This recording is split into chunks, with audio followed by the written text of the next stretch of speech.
ನಮಸ್ಕಾರ news at 12 PM ಗೆ ಸ್ವಾಗತ. ನಾನು ಪೃಥ್ವಿರಾಜ್ ಹಾರನಹಳ್ಳಿ.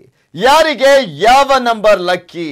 ಸಂಖ್ಯಾಶಾಸ್ತ್ರಕ್ಕೂ ರಾಜಕೀಯಕ್ಕೂ ಲಿಂಕ್ ಇದೆಯಾ? ಮೋದಿ ಮತ್ತೆ ಪ್ರಧಾನಿ ಆಗ್ತಾರಾ ಇಲ್ವಾ?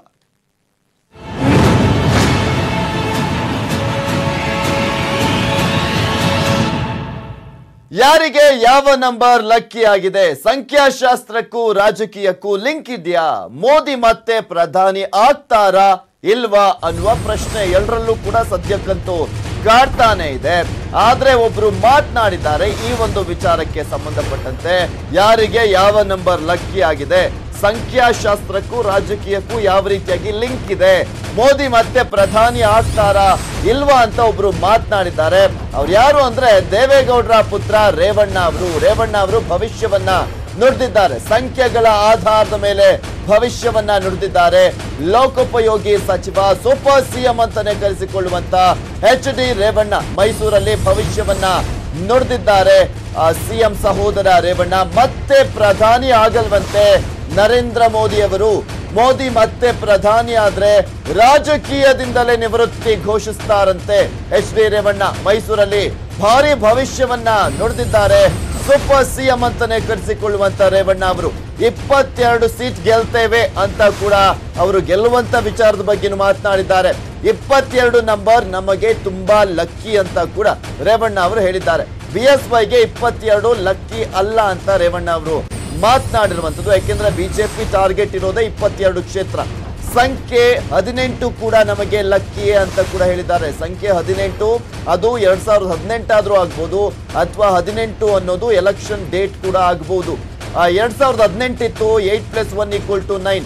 ಅದಕ್ಕೆ HDK ಸಿಎಂ ಆಗಿತ್ತು. ಸಂಖ್ಯಾಶಾಸ್ತ್ರಜ್ಞರಂತೆ ಭವಿಷ್ಯವನ್ನ ನುಡಿದಿದ್ದಾರೆ ರೇವಣ್ಣ ಅವರು. ಸಂಖ್ಯೆ 18 ಕೂಡ ನಮಗೆ ಲಕ್ಕಿನೇ ಅಂತ ಹೇಳಿದ್ದಾರೆ. ಇನ್ನು ಯಾವುದೇ ಕಾರಣಕ್ಕೂ 22 ಸೀಟನ್ನ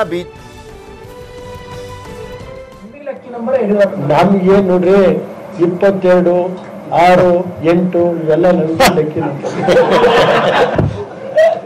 ಈಗ 6ನೇ ತಾರೀಕು ಹೇಳೋರಿಗೆ 6ನೇ ತಾರೀಕು ಬಡ್ಜೆಟ್ ಮಂಡಿಸ್ತೀವಿ ಅಂತ. ಯಾವುದೇ ಕಾರಣದಿಂದ ಬಡ್ಜೆಟ್ ಮಂಡಿಸಲ್ಲ ನಾನೇ ಹೇಳ್ತೀನಿ ಅಂದ್ರು ಅಶೋಕ್ ಮತ್ತೆ ಯಡಿಯೂರಪ್ಪನವರು. ನಾನು ಹೇಳಿದರೆ ಯಾಕ್ರಿ ತರ ಕೆಡಿಸ್ಕೊತೀರಿ? 6ನೇ ತಾರೀಕು ಬಡ್ಜೆಟ್ ರಾಜ್ಯಪಾಲರಿಗೆ ಒಂದರ ನಿರ್ಣಯ ಆಗುತ್ತೆ. 8ನೇ ತಾರೀಕು ಬಡ್ಜೆಟ್. 8ನೇ ತಾರೀಕು ನಾನು ಅಲ್ಲಿ ಹೇಳಿದೆ ಈಶ್ವರ ಎಲ್ಲ ಇದ್ರು 12 ಗಂಟೆ 30 ನಿಮಿಷಕ್ಕೆ ಬಡ್ಜೆಟ್ ಕರೆಕ್ಟಾಗಿ ಮಂಡನೆ ಆಗುತ್ತೆ. 12 ಗಂಟೆ 12:15ಕ್ಕೆ ಅವರೆಲ್ಲ ಖಾಲಿ ಮಾಡಿ ಹೋಗ್ತಾರೆ. ನೀವು ಯಾಕೆ ತಲೆ ಕಿಡಿಸಿದ್ರೆ ಆರಾಮಾಗಿ ನೀವು ಯಾರು ಇದ್ರ ಕುಮಾರಣ್ಣ ಬಡ್ಜೆಟ್ ಅಂದ್ರೆ ಅವ್ರಿಗೆ ಹೆದರಿಕೆ. ಏನೈತಪ್ಪ ಇದು? ನಾವು 5 ವರ್ಷ ನಮ್ಮ ಮೋದಿ ನಮ್ಮ ರಾಜ್ಯಕ್ಕೆ ರಾಷ್ಟ್ರಕ್ಕೆ ಟೋಪಿ ಹಾಕೋದ್ನಲ್ಲಪ್ಪ. ಮೋದಿ ಬಿಟ್ರೆ ಇನ್ನೇನಾರು ಐತೇನ್ರಿ? ಏನ್ರಿ ಮೋದಿ ಕೊಡುಗೆ ರಾಷ್ಟ್ರಕ್ಕೆ? ನಿಮ್ಮ ಡೈರಿಲಿ ಬರೆದಿಟ್ಟುಗಳು ಇವತ್ತು ಹೇಳೋಗಿರ್ತೀನಿ, ಮತ್ತೆ ನಿಮ್ಮ ಹತ್ರ ಬರ್ತೀನಿ. ಈ ರಾಷ್ಟ್ರದಲ್ಲಿ ಮತ್ತೆ ಇನ್ನೊಂದು ಸರಿ ಮೋದಿ ಬಂದ್ಬಿಟ್ರೆ ರಾಜಕೀಯ ಬಿಟ್ಟು ಹೋಗ್ತೀನಿ ನಾನು.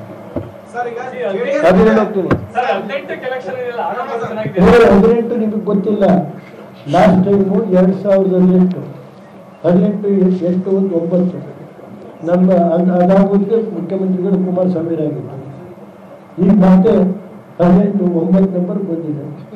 ಗೊತ್ತಾಯ್ತಂದ್ರೆ ಮತ್ತೆ ರಾಷ್ಟ್ರದಲ್ಲೇ ಬರುತ್ತೆ. 22 ನಿಮಗೆ ಲಕ್ಕಿ ನಂಬರ್ ನಮ್ಗೆ ನೋಡ್ರಿ 22, 6, 8 ಇವೆಲ್ಲ ನಮ್ಗೆ ಲೆಕ್ಕಿ. ಈಗ 6ನೇ ತಾರೀಕು ಹೇಳೋರಿಗೆ 6ನೇ ತಾರೀಕು ಬಡ್ಜೆಟ್ ಮಂಡಿಸ್ತೀವಿ ಅಂತ. ಯಾವುದೇ ಕಾರಣದಿಂದ ಬಡ್ಜೆಟ್ ಮಂಡಿಸಲ್ಲ ನಾನೇ ಹೇಳ್ತೀನಿ ಅಂದ್ರು ಅಶೋಕ್ ಮತ್ತೆ ಯಡಿಯೂರಪ್ಪನವರು. ನಾನು ಹೇಳಿದರೆ ಯಾಕ್ರಿ ತರ ಕೆಡಿಸ್ಕೊತೀರಿ? 6ನೇ ತಾರೀಕು ಬಡ್ಜೆಟ್ ರಾಜ್ಯಪಾಲರಿಗೆ ಒಂದರ ನಿರ್ಣಯ ಆಗುತ್ತೆ. 8ನೇ ತಾರೀಕು ಬಡ್ಜೆಟ್. 8ನೇ ತಾರೀಕು ನಾನು ಅಲ್ಲಿ ಹೇಳಿದೆ ಈಶ್ವರ ಎಲ್ಲ ಇದ್ರು 12 ಗಂಟೆ 30 ನಿಮಿಷಕ್ಕೆ ಬಡ್ಜೆಟ್ ಕರೆಕ್ಟಾಗಿ ಮಂಡನೆ ಆಗುತ್ತೆ. 12 ಗಂಟೆ 12:15ಕ್ಕೆ ಅವರೆಲ್ಲ ಖಾಲಿ ಮಾಡಿ ಹೋಗ್ತಾರೆ. ನೀವು ಯಾಕೆ ತಲೆ ಕಿಡಿಸಿದ್ರೆ ಆರಾಮಾಗಿ ನೀವು ಯಾರು ಇದ್ರ ಕುಮಾರಣ್ಣ ಬಡ್ಜೆಟ್ ಅಂದ್ರೆ ಅವ್ರಿಗೆ ಹೆದರಿಕೆ. ಏನೈತಪ್ಪ ಇದು? ನಾವು 5 ವರ್ಷ ನಮ್ಮ ಮೋದಿ ನಮ್ಮ ರಾಜ್ಯಕ್ಕೆ ರಾಷ್ಟ್ರಕ್ಕೆ ಟೋಪಿ ಹಾಕೋದ್ನಲ್ಲಪ್ಪ. ಮೋದಿ ಬಿಟ್ರೆ ಇನ್ನೇನಾರು ಐತೇನ್ರಿ? ಏನ್ರಿ ಮೋದಿ ಕೊಡುಗೆ ರಾಷ್ಟ್ರಕ್ಕೆ? ನಿಮ್ಮ ಡೈರಿಲಿ ಬರೆದಿಟ್ಟುಗಳು ಇವತ್ತು ಹೇಳೋಗಿರ್ತೀನಿ, ಮತ್ತೆ ನಿಮ್ಮ ಹತ್ರ ಬರ್ತೀನಿ. ಈ ರಾಷ್ಟ್ರದಲ್ಲಿ ಮತ್ತೆ ಇನ್ನೊಂದು ಸರಿ ಮೋದಿ ಬಂದ್ಬಿಟ್ರೆ ರಾಜಕೀಯ ಬಿಟ್ಟು ಹೋಗ್ತೀನಿ ನಾನು. ಅದನ್ನ ಹೋಗ್ತೀನಿ. 18 ನಿಮಗೆ ಗೊತ್ತಿಲ್ಲ. ಲಾಸ್ಟ್ ಟೈಮು 2018 ಎಷ್ಟು 9 ನಮ್ಮ ಅದಾಗೋದಕ್ಕೆ ಮುಖ್ಯಮಂತ್ರಿಗಳು ಕುಮಾರಸ್ವಾಮಿ ಆಗಿತ್ತು.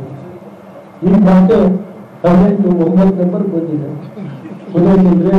ಮತ್ತೆ ರಾಷ್ಟ್ರದಲ್ಲಿ 22 ನಿಮಗೆ ಲಕ್ಕಿ ನಂಬರ್ ಯಡಿಯೂರಪ್ಪ. ನಮ್ಗೆ ನೋಡ್ರಿ 20 ನೋಡ್ತಾ ಇದ್ವಿ ರೇವಣ್ಣ ಅವರು ಸಂಖ್ಯಾಶಾಸ್ತ್ರಜ್ಞರಂತೇನೆ ಅಷ್ಟೇ ನೀಟಾಗಿ ಅಲ್ಲಿ ಎಕ್ಸ್ಪ್ಲೈನ್ ಮಾಡ್ತಾ ಇದ್ದಿದ್ದನ್ನ ನೋಡ್ತಾ ಇದ್ವಿ. ಇಲ್ಲಿ ಪ್ರಮುಖವಾಗಿ 22, 6, 8 ನಮ್ಮ ಲಕ್ಕಿ ನಂಬರು. 22, 6, 8 ಯಾವ ರೀತಿಯಾಗಿ ಲೆಕ್ಕ ಹೇಳ್ತಾ ಇದ್ದಾರೆ ಅಂದ್ರೆ 22 ಸೀಟ್ ನಾವು ಗೆಲ್ತೀವಿ ರಾಜ್ಯದಲ್ಲಿ.